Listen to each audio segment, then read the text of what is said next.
Bismillahirrahmanirrahim. Alhamdulillahi rabbil alamin. Wa bihi nasta'in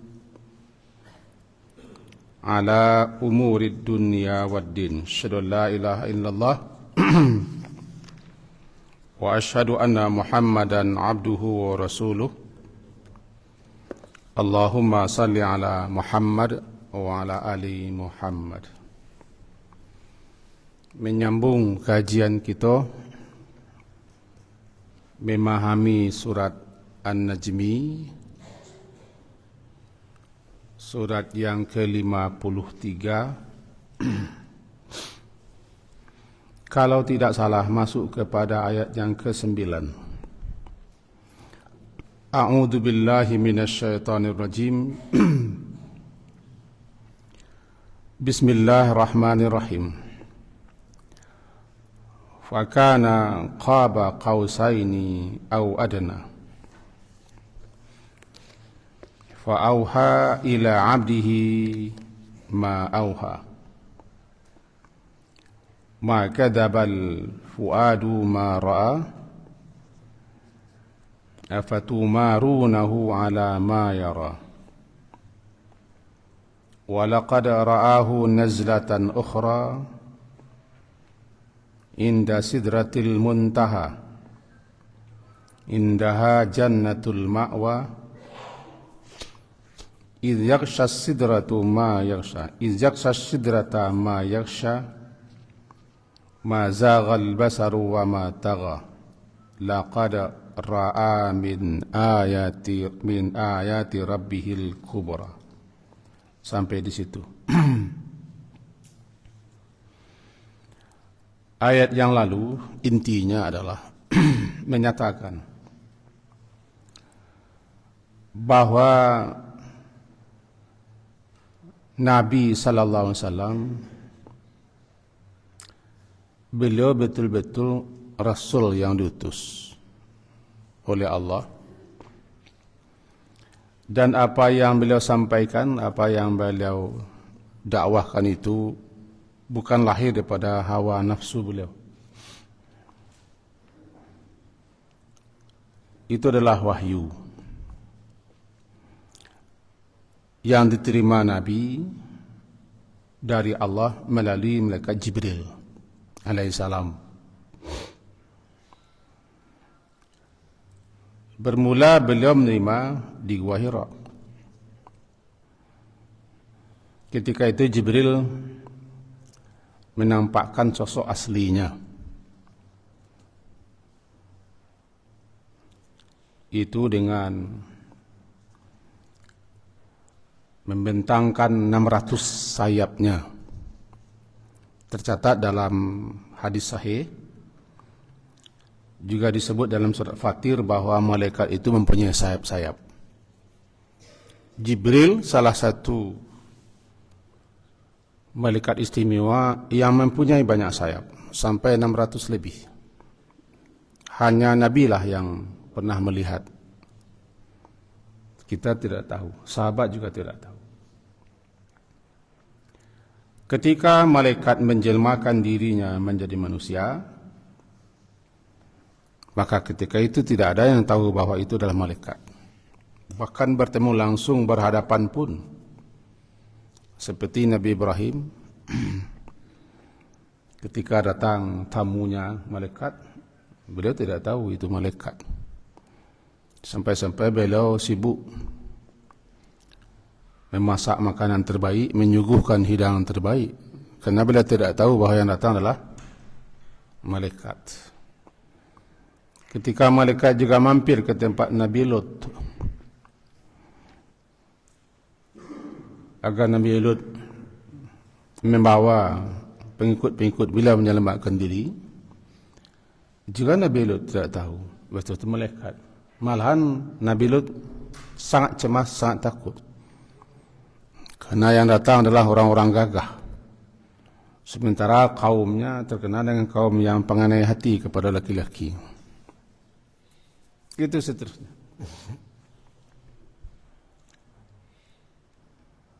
Juga apa yang dialami oleh Maryam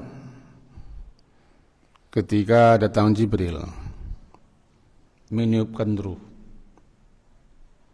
Malahan Jibril itu sendiri datang ke majlis di mana dihadiri oleh para sahabat berpakaian putih. Langsung duduk berhadapan dengan Nabi, yang sahabat sudah tahu siapa yang datang. Intinya Jibril itu atau malaikat, kalau dia menjelma menjadi manusia dan Allah izinkan dia menjelma, tidak ada yang tahu bahasa itu malaikat. Kecuali malaikat sendiri yang mengaku bahwa dia malaikat, tentu ada bukti-buktinya. Kalau kita tidak bisa kita membedakan malaikat. Nanti banyak saja yang mengaku malaikat. Di Indonesia ada perempuan yang mengaku malaikat, bahwa Jibril datang kepada dia. Malahan dia sendiri yang mengaku malaikat. Nah, begitu juga kedatangan malaikat Jibril kali pertama kepada Nabi ketika Nabi bertahanus di Gua Hira yang terkenal itu. Ketika itu Jibril datang dalam sosok aslinya. Digambarkan di sini fakana qaba qausaini aw adna, ayat 9. Maka adalah ketika itu kana adalah ketika itu qaba jarak yang sangat dekat.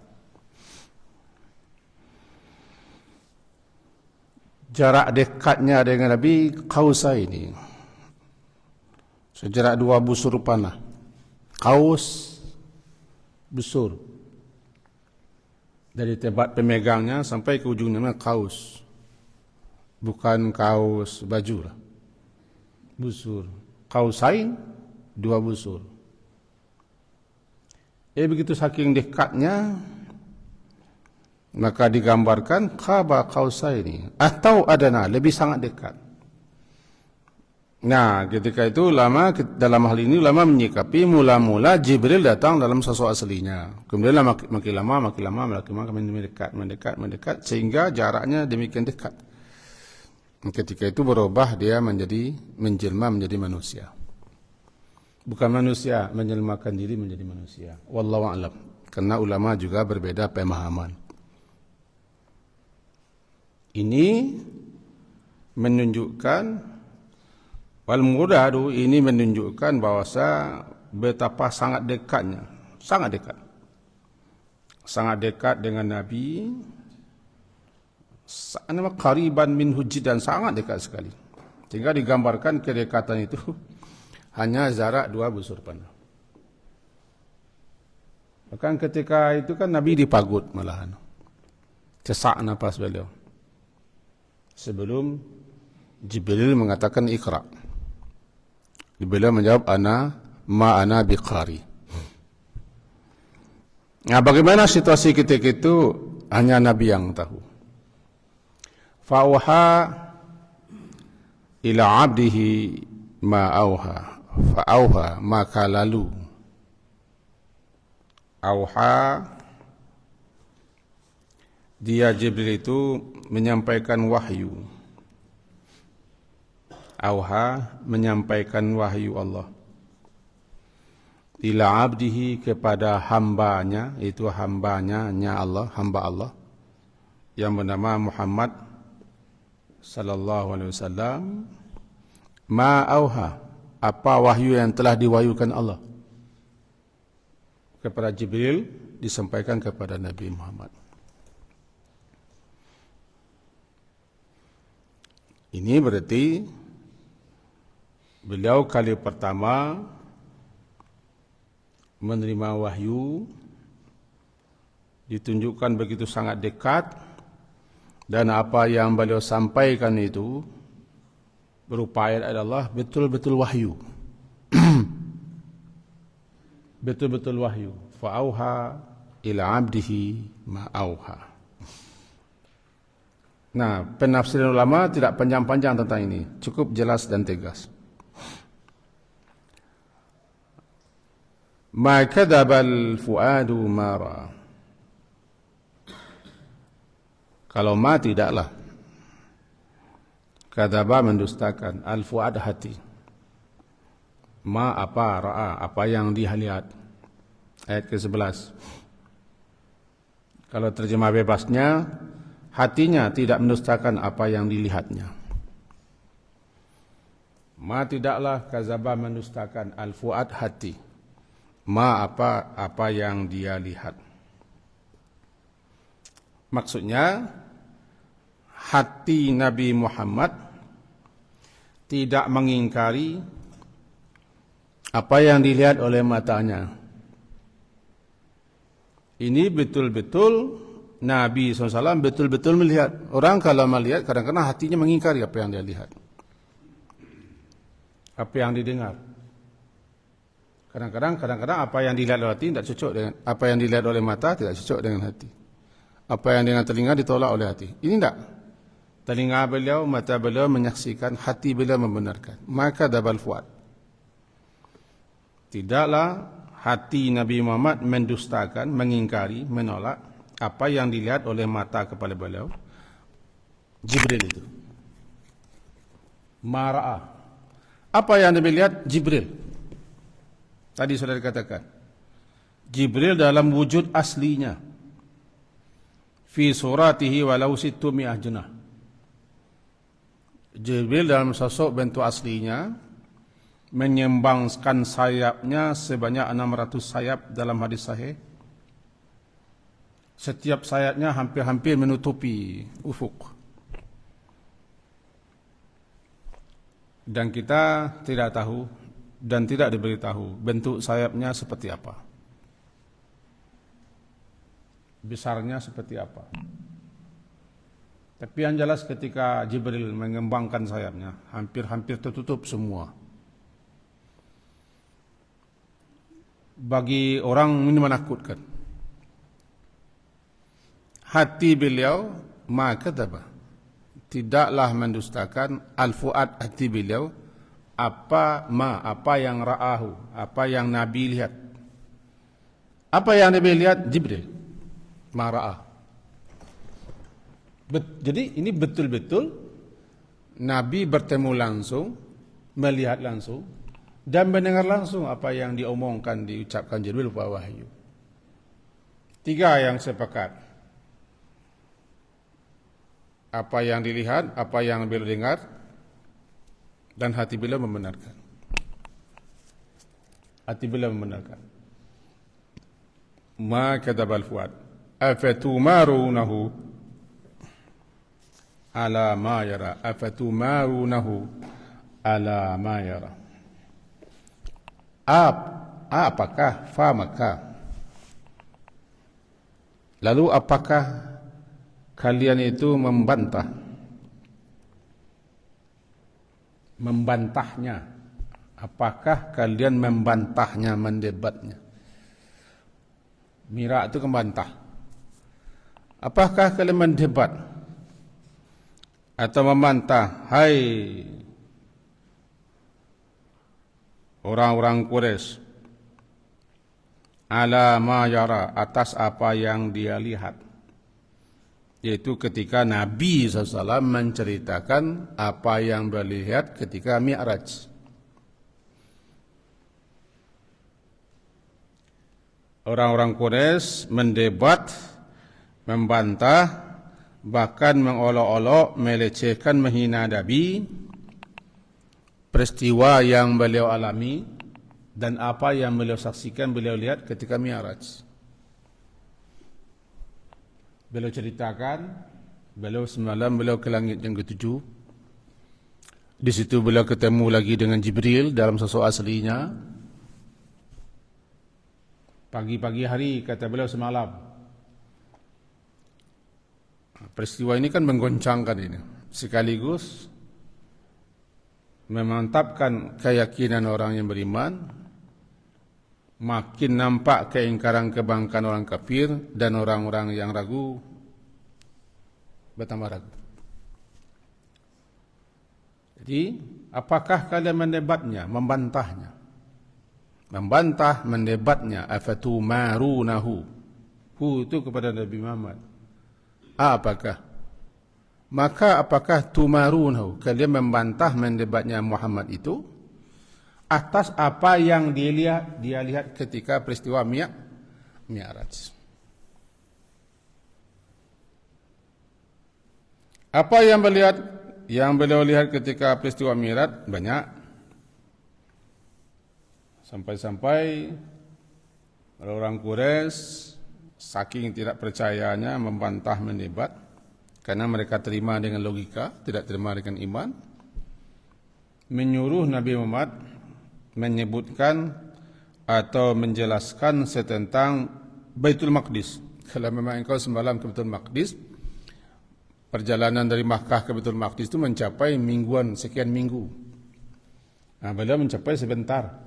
Nah, coba sifatkan kepada kami bagaimana keadaan Baitul Maqdis, tonggaknya, pintunya. Tapi tidak percaya. Kalau kawak pun, kalau kita hidup zaman itu, jika kita tidak beriman lah, maka kita bisa mendebat, membantah. Itu yang paling kokoh, kuat imannya Abu Bakar, langsung dibenarkan. Kalau Muhammad yang mengatakan, lebih daripada itu, benar Muhammad. Nah, benar dia Siddiq, Abu Bakar Siddiq yang membenarkan Nabi dan langsung membenarkan. Siddiq dia. Kalau awak hidup di zaman itu dan berada di tengah-tengah orang Quraisy, awakku hidup di zaman itu berada di tengah-tengah orang Quraisy, ada sekian tokoh-tokoh Quraisy, Abu Jahal, Abu Lahab, segala macam. Datang berita Nabi Muhammad semalam, kurang semalam lah, melakukan perjalanan Isra dari Makkah ke Baitul Maqdis. Itu berminggu-minggu, hampir sebulan perjalanan. Kemudian dari Baitul Maqdis ke langit yang ketujuh, lalu kembali lagi ke bumi dalam waktu tempo kurang semalam. Hadir waktu ketika Nabi menceritakan itu, kalau tidak beriman lah, dan tidak kokoh, tidak mantap, tidak kuatlah iman kita seperti Abu Bakar, kita pun termasuk orang yang menolak, menampik, mengingkari. Minimal Muhammad kau memang orang sehat kau. Betul Muhammad kau. Jangan-jangan kau yo gilo Muhammad kau. Beliau kan turun orang gilo kan. Muhammad kau gilo. Aneh-aneh saya nanti. Yang disampaikannya. Ayat kau. Afatumarunahu ala ma yara. Itulah gunanya iman.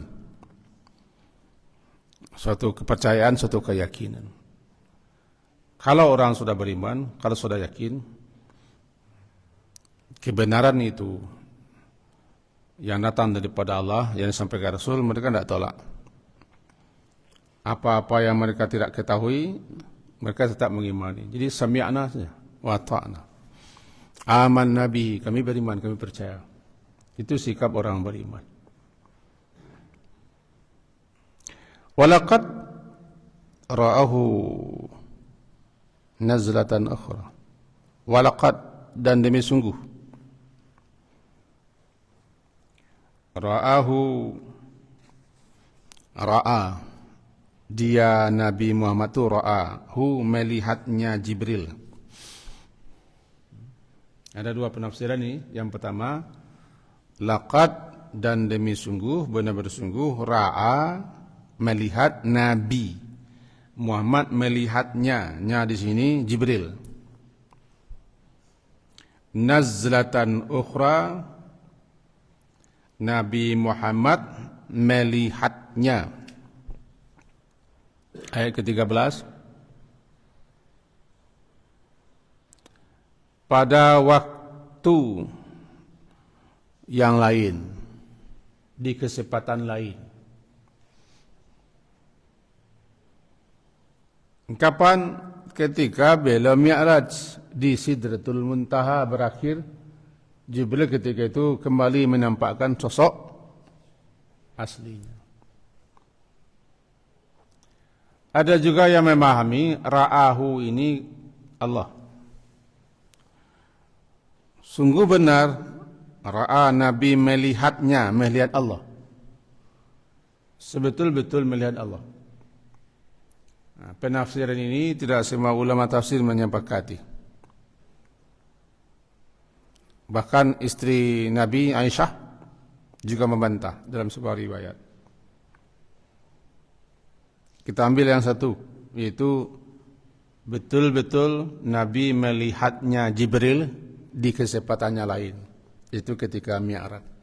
Paling tidak dalam tafsir yang saya baca ini menegaskan kembali apa yang Nabi lihat di Gua Hira, kembali beliau lihat di kali kedua ketika peristiwa Mi'raj, namanya Nazlatan Ukhra.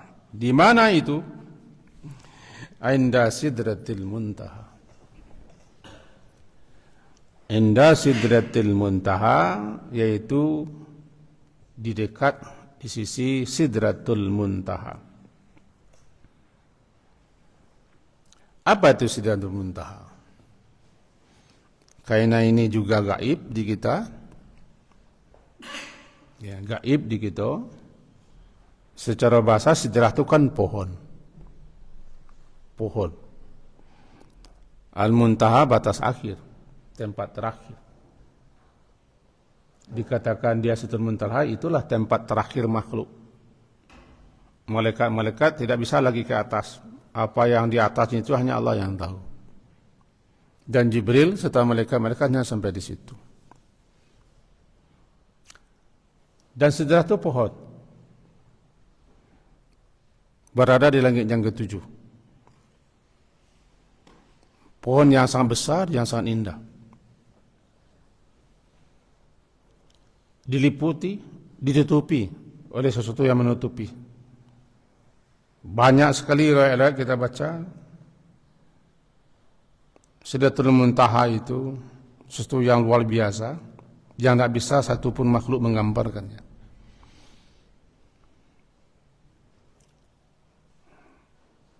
Disebutkan nanti dalam ayat berikutnya, yaitu Inzak sidratu ma yasha. Inzak sidrata ma yasha. Dia diliputi oleh malaikat-malaikat, atau oleh kupu-kupu, atau oleh belalang-belalang emas. Macam-macam riwayat.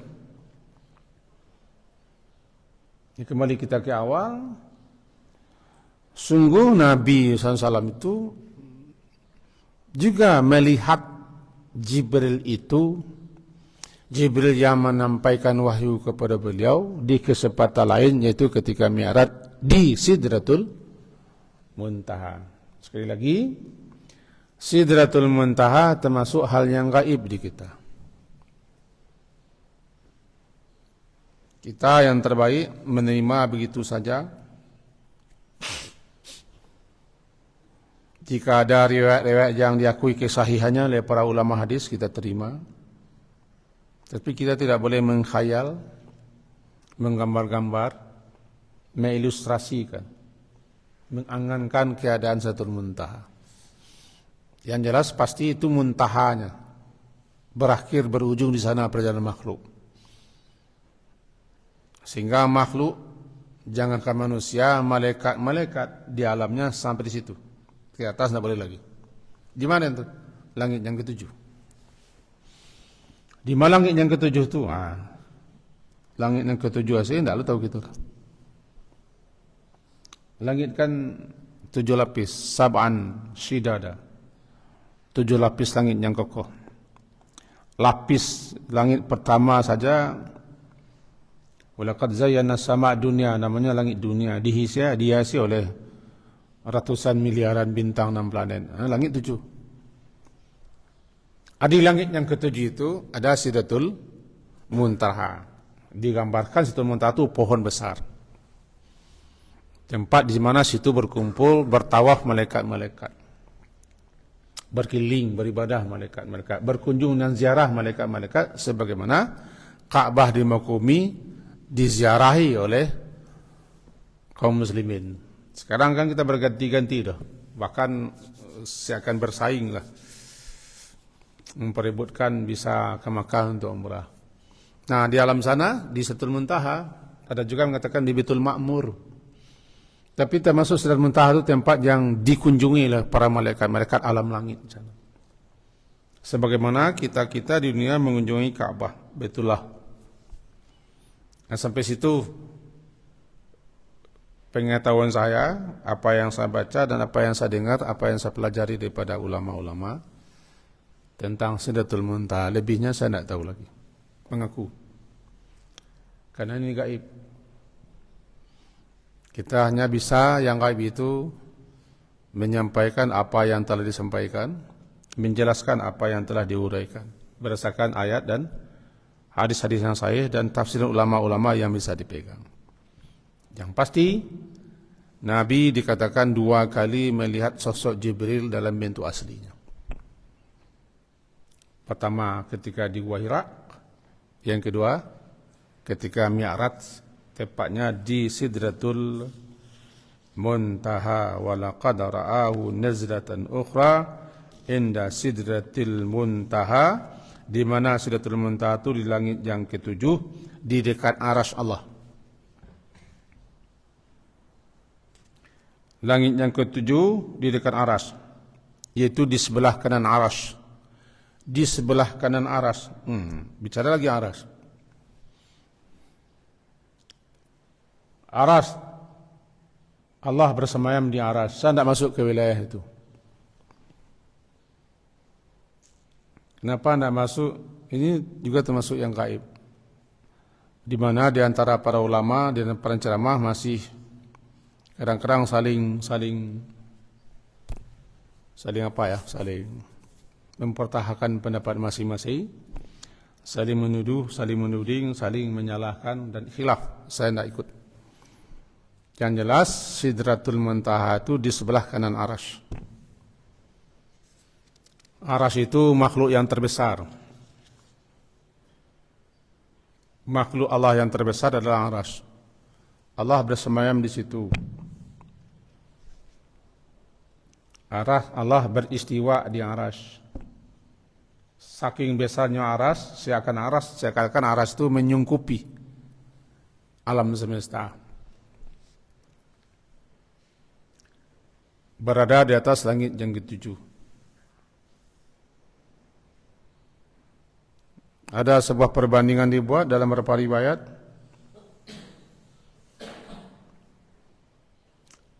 Bahwa besarnya Arsy itu luar biasa. Langit yang 7 lapis.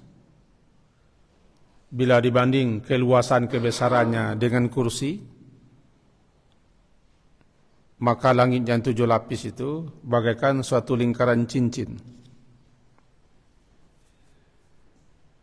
Berada di tengah lapangan yang sangat luas. Jadi betul kecilnya langit yang 7 lapis dibandingkan kursi. Wasi'a kursiyus samawati wal ardh. Dan kursi itu bukan yang diperibut sekarang 2028 pek itu loh. Enggak, itu lain kajian. Kursi itu bila dibanding dengan Arsy, maka kursi itu bagaikan lingkaran cincin pula. Berada di lapangan yang sangat luas. Begitu besarnya Arsy. Bagaimana keadaan Arsy? Ini ada. Kita tidak tahu, saya tidak tahu. Bagaimana Allah bersemayam di Arsy? Saya tidak tahu. Saya lebih baik menjawab tidak tahu. Karena ulama-ulama besar saja yang dalam ilmunya, alim, faqih, rasih lagi, mereka berbeda memahaminya. Karena ulama juga tidak pernah lihat Arsy. Nah, sampai bagaimana Allah bersemayam di Arsy pun saling menghujah, saling berdebat. Jadi saya tidak masuk wilayah itu. Dan jelas Arsy itu makhluk Allah terbesar. Di samping kanan Arsy Sidratul Muntaha. Di Sidratul Muntaha inilah berakhirnya perjalanan makhluk, malaikat-malaikat. Selanjutnya dalam Mi'raj hanya Nabi sendirian yang menemui Allah. Ini sudah tahu kita nih sejarahnya. Sampai di Sidratul Muntaha Jibril menemani Nabi, di mana ketika Jibril kembali menampakkan sosok aslinya, membantangkan sayapnya, berjatuhan bagaikan mutiara-mutiara dari sayapnya, permata-permata yang indah, begitu hebat Jibril. Ini kan menggambarkan sosok Jibril, makhluk kepercayaan Allah dan makhluk yang dipercayakan Allah untuk menyampaikan wahyu. Kata Jibril, dari ringkasan-ringkasan kaji, kami hanya sampai di sini. Dan kami hanya boleh di sini. Ke atas kami tidak bisa lagi. Maka diperintahkan Nabi untuk terus melanjutkan perjalanan ke atas, menemui Allah, menjumpai Allah. Di Mi'raj. Di mana beliau ketika malam itu menerima kewajiban salat 50 kali, kemudian proses menjadi 5 kali sehari semalam. Yang 5 kali itu dianggap sama dengan 50 kali sehari semalam. Barangkali bapak-bapak, ibu-ibu lebih sering mendengar inilah, atau membaca ceritanya, kisah-kisahnya daripada guru-guru kita yang ahli sejarah dan yang mengerti tentang ini. Itulah dia Sidratul Muntaha.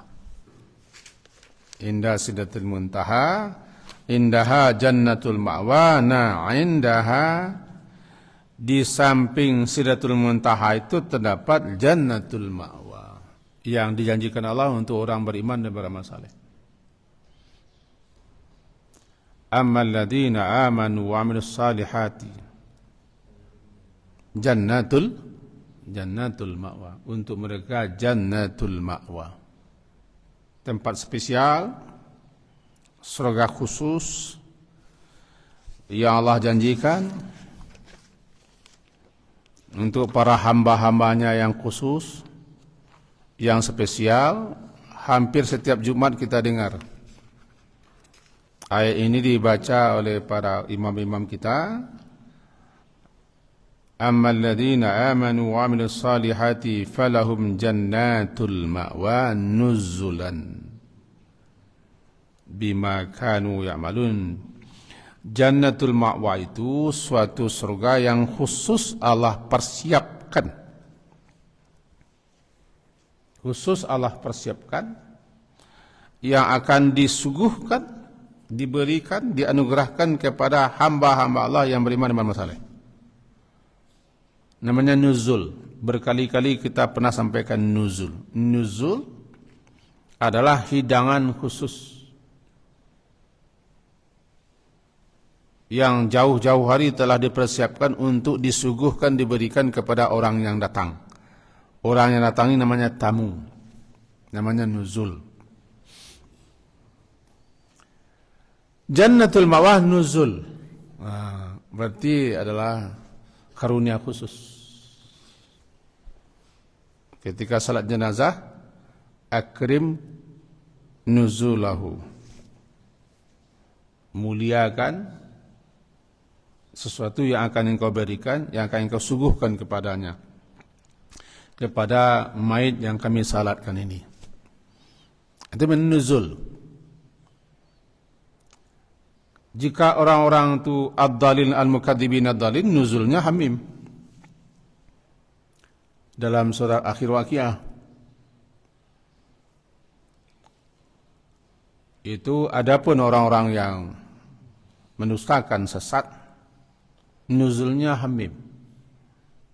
Neraka dan api yang sangat panas, itu hidangan suguhan untuk mereka. Fanuzulun min hamim wa tasliyatu jahim. Inna hadza lahu haqqul yaqin. Fasabbih bismi rabbikal azim. Jadi apa itu nuzul?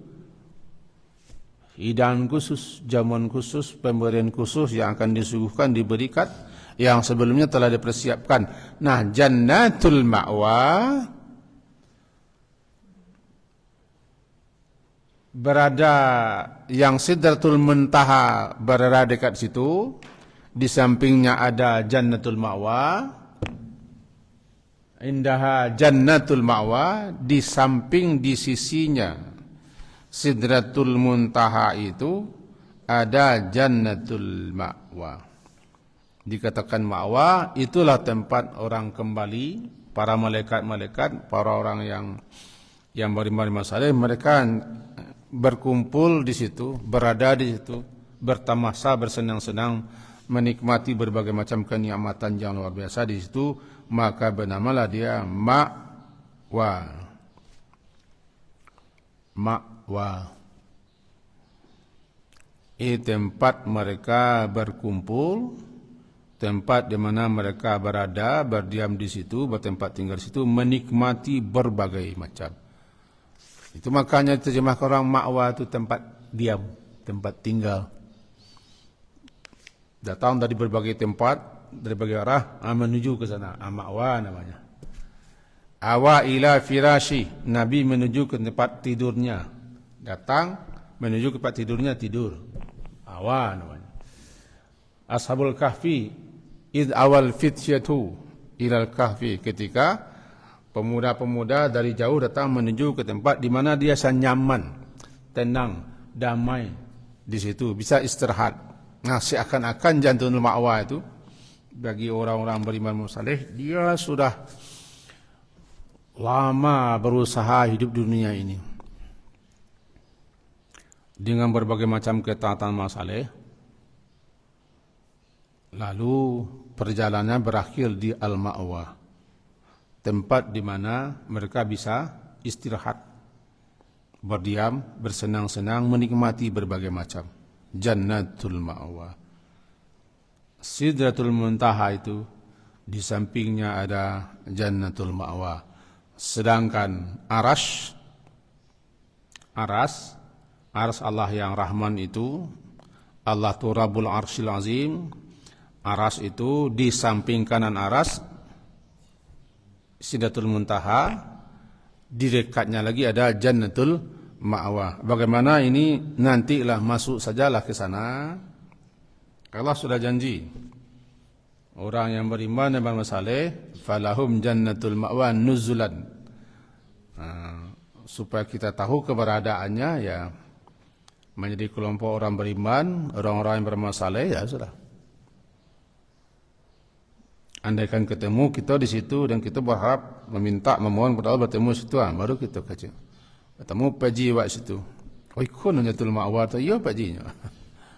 Semua senang paji nak jannatul ma'wa. Nah, mana Sidratul Muntaha tu? Tu Sidratul Muntaha. Dan aras Allah tu hanya. Tapi masuk dulu. Resiko kau tak bisa kita menunjukkan. Mana ketunjukan? Amo menentukan tunjukan. Saya menentukan masuk, tapi harus masuk kah? Kita hanya bisa, iya bisa, bagaimana ya? Ada aras, ada Sidratul Muntaha di kanannya, di dekatnya ada lagi Jannatul Ma'wa. Jannatul Ma'wa itu sudah ada sekarang, bahkan orang-orang yang beriman, yang ruh-ruh orang yang saleh-saleh sudah boleh bermain-main ke sana, didampingi oleh malaikat-malaikat. Bagaimana kelanjutan ceritanya? Ya, kelanjutan ceritanya kiamat hari, dihisab, lewat sirat, masuk Jannatul Ma'wa. Itu kelanjutan cerita. Ini kan gambaran. Hanya Nabi yang telah lihat manusia. Sampai beliau di Sidratul Muntaha, lalu malaikat Jibril menampakkan sosok aslinya. Nabi melihat Sidratul Muntaha, Nabi juga melihat Jannatul Ma'wa, beliau juga nampak aras. Dan kelebihan Nabi adalah Jibril dan malaikat tidak bisa lagi ke atas. Nabi sendirian menemui Allah. Bagaimana itu? Ini yang tidak tahu kita. Alangkah agungnya Nabi. Alangkah istimewanya Nabi Muhammad. Malaikat-malaikat hanya berakhir di Sidratul Muntaha. Beliau sendirian. Bagaimana itu? Iyalah, wallahu a'lam. Kan gambaran bagaimana beliau, keistimewaan Nabi Muhammad. Ini deh. Idh yakshas, sedikit lagi, ada 3-4 minit lagi. Idh yakshas sidrata ma yaksha. Idh ketika. Idh atau saat. Ayat yang ke-16. Idh ketika atau saat di mana yaksha menutupi.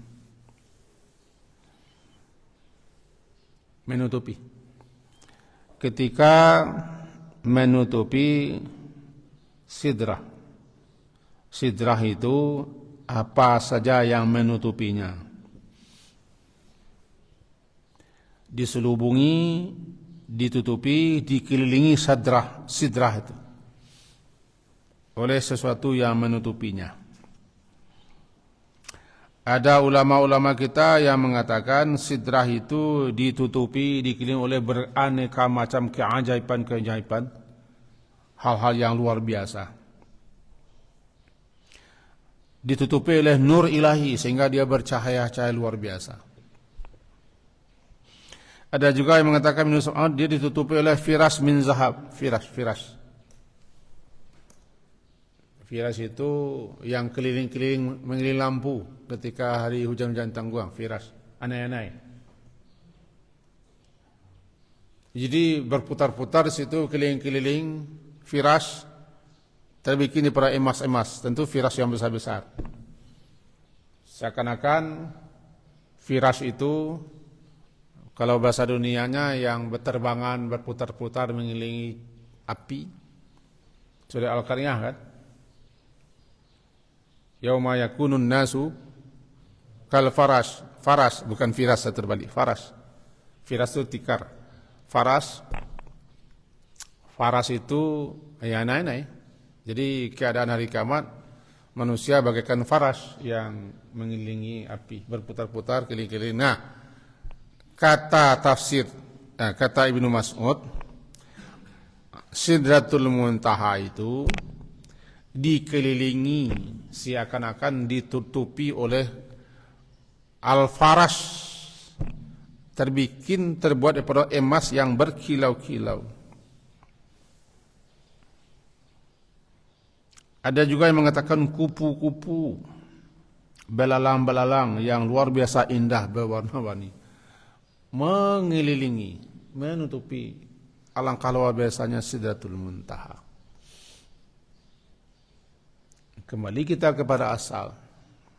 Apa ketika yaksha menutupi akan sidrah itu yang menutupi. Jadi fa'ilnya nih ma. Bagi kami yang belajar. Kembali lagi. Ketika menutupi sidrah itu ma, sesuatu yang menutupi. Apa sesuatu itu? Sesuatu ini yang ulama berbeda pemahaman. Ma. Apa? Sesuatu apa? Sesuatu apa? Ada yang mengatakan nur ilahi. Ada berbagai macam keajaiban-keajaiban. Ada yang mengatakan bahwa itu belalang-belalang atau kupu-kupu atau anai-anai yang dari emas, dan dikelilingi berbagai macam cahaya-cahaya luar biasa yang tidak sanggup untuk menguraikan. Nabi sendiri tidak menguraikannya, padahal beliau melihat. Makanya yakni ketika menutupi, mengelilingi, menyelimuti akan sidrah itu sesuatu yang menutupinya. Ma zaghal basaru wa ma tagha. Kita ringkas saja 2 menit. Ma zaghal basaru wa ma tagha. Ma tidaklah. Zagha, menyimpang. Dan tidaklah zaghal basaru, dan tidaklah menyimpang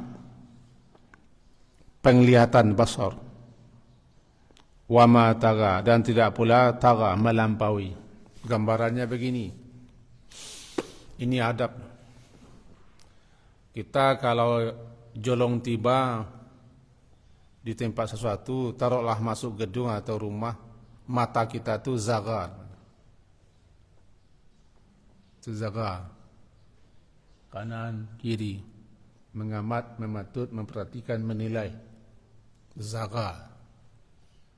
Kalau taga, melampaui. Pelata kita jauh melampaui. Penglihatan Nabi, dan Nabi melihat ketika itu, beliau melihat sebagai orang yang beradab.